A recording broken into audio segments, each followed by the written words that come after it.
Hi friends, welcome to Soumya's cooking channel. ನಾನಿವತ್ತು ಮತ್ತೊಂದು healthy recipe ಜೊತೆ ಬಂದಿದ್ದೇನೆ. ಅದು ಏನಪ್ಪ ಅಂತ ಅಂದರೆ ಬಾಳೆ ದಿಂಡನ್ನ ಬಳಸ್ಕೊಂಡು ಬಸ್ಸಾಂಬಾರು ಮಾಡ್ತಾಯಿದ್ದೀನಿ. ಇಲ್ಲಿ ತೋರಿಸ್ತಾ ಇದ್ದೀನಲ್ಲ ಬಾಳೆ ದಿಂಡು, ಅದರಲ್ಲಿ ಮೇಲ್ಗಡೆ ಇರುವಂತಹ ಸಿಪ್ಪೆನ ನಾನು ರಿಮೂವ್ ಮಾಡಿಟ್ಟಿದ್ದೀನಿ.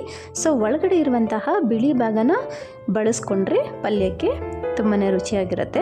ಸೊ ಈಗ ನಾನು ತೋರಿಸ್ತಾ ಇರೋದು ಬಾಳೆ ದಿಂಡಿನ ಬಸ್ಸಾಂಬಾರು. ಅದಕ್ಕೂ ಮುಂಚೆ ಯಾರೆಲ್ಲ ನಮ್ಮ ಚಾನಲ್ ಸಬ್ಸ್ಕ್ರೈಬ್ ಮಾಡ್ಕೊಂಡಿಲ್ವೋ ಪ್ಲೀಸ್ ಒಂದು ಸಬ್ಸ್ಕ್ರೈಬ್ ಮಾಡ್ಕೊಳ್ಳಿ ಅಂತ ಹೇಳ್ತಾ, ಇಲ್ಲಿ ನಾನು ಬಾಳೆ ದಿಂಡನ್ನ 2 ಭಾಗಗಳನ್ನಾಗಿ ಕಟ್ ಮಾಡ್ಕೊಂಡಿದ್ದೀನಿ. ಹಾಗೆ ನೀವು ಪಲ್ಯಕ್ಕೆ ಮೀಡಿಯಮ್ ಸೈಜು ಅಥವಾ ತುಂಬ ಸಣ್ಣದಾಗಿ ಬೇಕು ಅಂತಂದ್ರೂ ನೀವು ಬಾಳೆ ದಿಂಡನ್ನ ಕಟ್ ಮಾಡ್ಕೋಬೋದು. ನಾನಿಲ್ಲಿ ಮೀಡಿಯಮ್ ಸೈಜಾಗಿ ಕಟ್ ಮಾಡ್ಕೋತಾ ಇದ್ದೀನಿ.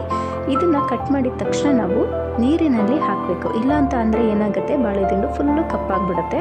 ಸೊ ಹಾಗಾಗಿ ನಾನಿಲ್ಲಿ ಒಂದು ಪಾತ್ರೆಯಲ್ಲಿ ನೀರಿಟ್ಕೊಂಡಿದ್ದೀನಿ. ಅದಕ್ಕೆ 1/4 ಸ್ಪೂನಷ್ಟು ಉಪ್ಪು ಸೇರಿಸ್ಕೊಂಡಿದ್ದೀನಿ. ಉಪ್ಪು ಹಾಕೋದ್ರಿಂದ ಅದರ ಬಣ್ಣ ಬದಲಾಗೋದಿಲ್ಲ. ಹಾಗಾಗಿ 1/4 ಸ್ಪೂನಷ್ಟು ಉಪ್ಪನ್ನು ಸೇರಿಸ್ಕೊಂಡಿದ್ದೀನಿ.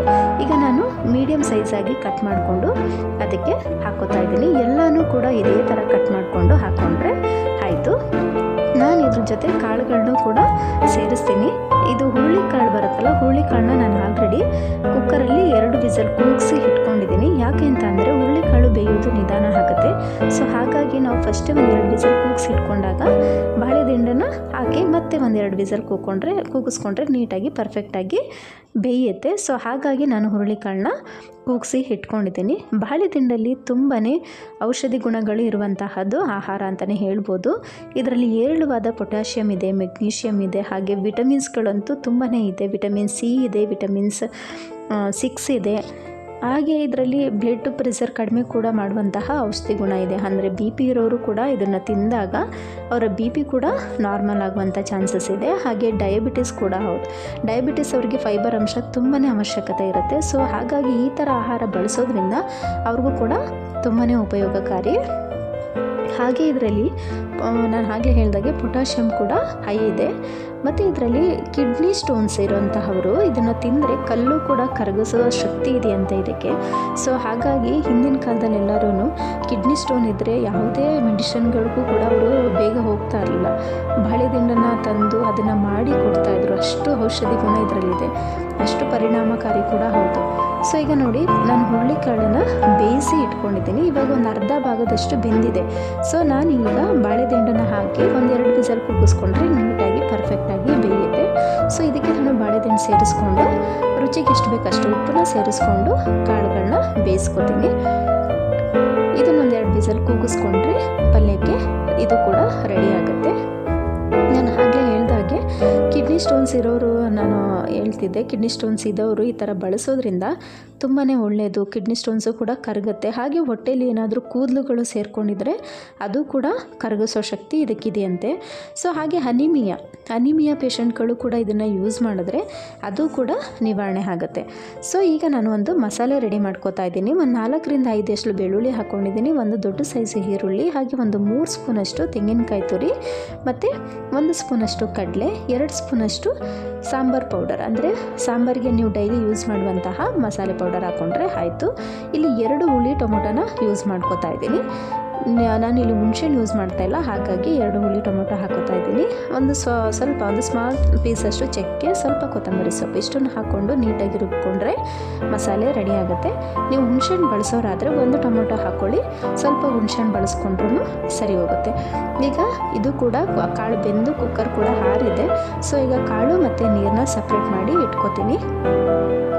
ಈ ನೀರನ್ನು ನಾನು ಬಿಸಾಡೋದಿಲ್ಲ, ಸಾಂಬಾರು ಮಾಡಬೇಕಾದ್ರೆ ಇದನ್ನು ಕೂಡ ಯೂಸ್ ಮಾಡ್ಕೋತೀನಿ. ಆವಾಗ ಅದರದ ಪೂರ್ಣ ಪೌಷ್ಟಿಕಾಂಶಗಳು ನಮ್ಮ ದೇಹಕ್ಕೆ ಸೇರುತ್ತೆ.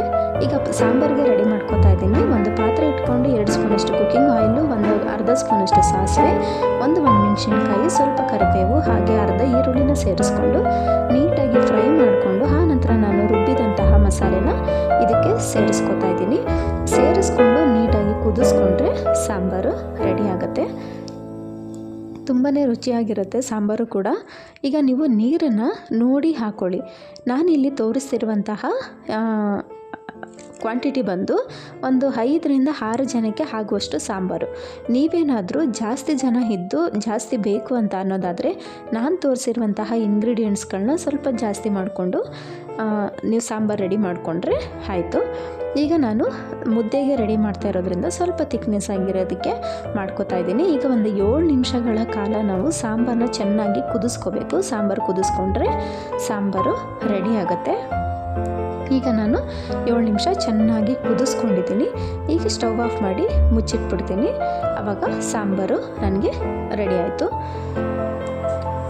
ನಾನು ಈ ಕಡೆ ಪಲ್ಯಕ್ಕೆ ರೆಡಿ ಮಾಡ್ಕೋತಾ ಇದ್ದೀನಿ. ಪಲ್ಯಕ್ಕೂ ಕೂಡ ನಾನು ಒಂದು ಪಾತ್ರೆ ಇಟ್ಕೊಂಡಿದ್ದೀನಿ. ಅದಕ್ಕೊಂದು 2 ಸ್ಪೂನಷ್ಟು ಕುಕ್ಕಿಂಗ್ ಆಯಿಲ್ನ ಸೇರಿಸ್ಕೋತೀನಿ. ಆನಂತರ ಎಣ್ಣೆ ಕಾದ್ಮೇಲೆ ನಾನು ಒಂದು 1/4 ಸ್ಪೂನಷ್ಟು ಸಾಸಿವೆ ಕೂಡ ಇದಕ್ಕೆ ಸೇರಿಸ್ಕೋತೀನಿ. ಸಾಸಿವೆ ಎಲ್ಲ ಚೆನ್ನಾಗಿ ಚಿಟಪಟ ಅಂತ ಸಿಡಿದ ಮೇಲೆ ಹಸಿಮೆಣ್ಸಿನ್ಕಾಯಿನ ಯೂಸ್ ಮಾಡ್ಕೋತೀನಿ. ನೀವು ಖಾರಕ್ಕೆ ನೋಡಿ ಹಾಕ್ಕೊಳ್ಳಿ. ನಾನು ಖಾರ ಇರೋದ್ರಿಂದ ಒಂದು 4 ಹಸಿಮೆಣ್ಸಿನ್ಕಾಯಿನ ಯೂಸ್ ಮಾಡ್ಕೊಂಡಿದ್ದೀನಿ. ಹಾಗೆ ಒಂದು 5ರಿಂದ 6 ಕರಿಬೇವಿನ ಎಲೆ ಮತ್ತು ಒಂದು ದೊಡ್ಡ ಸೈಜು ಈರುಳ್ಳಿನ ಸೇರಿಸ್ಕೊತಾ ಇದ್ದೀನಿ. ಇದಕ್ಕೆ ಈರುಳ್ಳಿ ಮತ್ತು ತೆಂಗಿನಕಾಯಿ ಸ್ವಲ್ಪ ಮುಂದೆ ಇದ್ದರೆ ಪಲ್ಯ ಕೂಡ ತುಂಬಾ ರುಚಿ ಅಂತ ಅನಿಸುತ್ತೆ. ಸೊ ಹಾಗಾಗಿ ನಾನಿಲ್ಲಿ ಒಂದು ದೊಡ್ಡ ಸೈಜ್ ಈರುಳ್ಳಿನ ಕಟ್ ಮಾಡಿ ಹಾಕ್ಕೊಂಡು ನೀಟಾಗಿ ಫ್ರೈ ಮಾಡ್ಕೋತೀನಿ. ಹಾಗೆ ಇದಕ್ಕೊಂದು 1/4 ಸ್ಪೂನಷ್ಟು ಉಪ್ಪು ಸೇರಿಸ್ಕೋತೀನಿ. ಉಪ್ಪನ್ನ ನೀವು ನೋಡಿ ಹಾಕ್ಕೊಳ್ಳಿ, ಏಕೆಂದರೆ ನಾವು ಕಾಳು ಬೇಯಿಸ್ಬೇಕಾದ್ರೂ ಉಪ್ಪನ್ನ ಸೇರಿಸಿರ್ತೀವಿ. ಸೊ ಹಾಗಾಗಿ ಇದಕ್ಕೆ ಉಪ್ಪು ಜಾಸ್ತಿ ಆದಾಗ ಕಾಳು ಕೂಡ ಉಪ್ಪಾಗುತ್ತೆ. ಸೊ ಹಾಗಾಗಿ ನಾನಿಲ್ಲಿ ಒಂದು 1/4 ಸ್ಪೂನಷ್ಟು ಉಪ್ಪನ್ನ ಸೇರಿಸ್ಕೊಂಡಿದ್ದೀನಿ. ಇದೆಲ್ಲ ಚೆನ್ನಾಗಿ ಫ್ರೈ ಆದ ನಂತರ ನಾನು ಏನು ಬೇಯಿಸಿಟ್ಕೊಂಡಿದ್ದೆ ಹುರುಳಿಕಾಳು ಮತ್ತು ಬಾಳೆದಿಂಡು ಇದನ್ನು ಮಿಕ್ಸ್ ಮಾಡಿ ಚೆನ್ನಾಗಿ, ಆನಂತರ ತೆಂಗಿನಕಾಯಿ ಮತ್ತು ಕೊತ್ತಂಬರಿ ಸೊಪ್ಪು ಇದನ್ನು ಆ್ಯಡ್ ಮಾಡಿದ್ರೆ ಪಲ್ಯ ರೆಡಿ ಆಗುತ್ತೆ. ತುಂಬ ಬೇಯಿಸೋ ಅವಶ್ಯಕತೆ ಇಲ್ಲ, ಆಲ್ರೆಡಿ ನಾವು ಬೇಯಿಸಿರ್ತೀವಿ. ಸೊ ಹಾಗಾಗಿ ನೀಟಾಗಿ ಮಿಕ್ಸ್ ಮಾಡಿಕೊಂಡ್ರೆ ಪಲ್ಯ ರೆಡಿ ಆಯಿತು. ನಿಮಗೂ ಲೈಕ್ ಆಯಿತು ಅಂತ ಅನ್ಕೋತೀನಿ. ಒಂದ್ಸರಿ ಟ್ರೈ ಮಾಡಿ ಹೇಗೆ ಬಂತು ಅಂತ ಕಮೆಂಟ್ ಸೆಕ್ಷನಲ್ಲಿ ಕಮೆಂಟ್ ಹಾಕೋದನ್ನು